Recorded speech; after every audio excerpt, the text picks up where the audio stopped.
Gente, nós vamos também agora analisar essa função do primeiro grau. É uma reta e ela corta o eixo x e corta o eixo y. Nós vamos analisar onde que essa reta intercepta o eixo x e onde que ela intercepta o eixo y. Lembrando que o eixo y também, gente, chama o eixo das ordenadas, enquanto o eixo x chama eixo das abscissas. Então, se por acaso ele falar para você que a abscissa vale 2, significa que o x vale 2. Se ele falar que a ordenada vale 5, significa que o y vale 5. Ok? Por uma reta intersecionar o eixo, um eixo x ou eixo y, por exemplo, vamos trabalhar primeiro com o eixo y.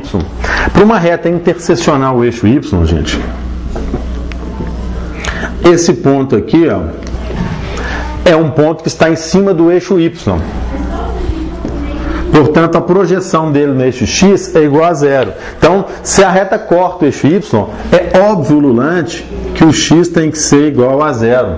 Certo? Então, se eu tenho uma função do primeiro grau, f de x é igual a ax mais b, se o x zerar, f de 0 é igual a vezes 0 mais b, eu tenho que o f de 0 é igual a b. Já falamos isso anteriormente. É o único cara que não zera se o x for zero. Por quê? Porque ele é independente de x, porque não tem x nele.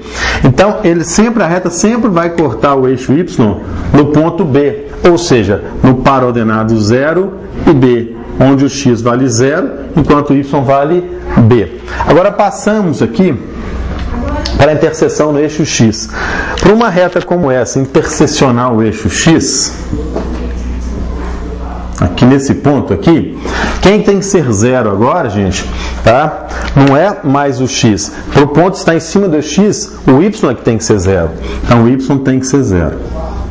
Então, se a gente pegar a função do primeiro grau, que é y igual a ax mais b, e zerar o y, vai ficar o y sendo zero. Então, ficar 0 é igual a ax mais b, menos ax é igual a b, multiplica por menos 1, vai ficar ax é igual a menos b, x é igual a menos b sobre a. Então, a reta sempre corta o eixo x, no menos b sobre a. Esse menos b sobre a é o valor de x que zera o y, ou seja, o valor de x que zera a função. Portanto, a gente tem um nome para esse valor de x que zera o y. Chama raiz ou zeros da função. Então, aqui ela corta o eixo y no ponto menos b sobre a e zero. Ou seja, esse menos b sobre a aqui, ó, tá? É raiz da minha função do primeiro grau. Se eu tiver, por exemplo, aqui uma função simples, f de x é igual a 2x menos 4. Tá certo? F de x é igual a 2x menos 4. Menos b sobre a, gente, é trocar o sinal do b, ou seja, de menos 4 vira mais 4 e divide pelo a, que é 2. Então, a raiz da minha função é menos b sobre a, ou seja, vai dar 2. Se quiser, pare aí, dá uma apertada no pause aí e faça essas contas. Troca o sinal do b, menos 4 vai ficar mais 4, dividido pelo a, 4 dividido por 2 dá 2. Então, a gente vai saber que essa reta aqui vai cortar o eixo do x, tá?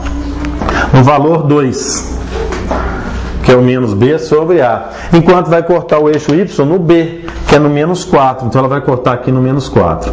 Então, é fácil a gente descobrir, é fácil até, inclusive, de construir uma função do primeiro grau. Porque para construir uma reta, eu preciso apenas 2 pares ordenados, ou 2 pontos. Basta saber onde corta o eixo y e basta saber onde corta o eixo x. Aonde corta o eixo y?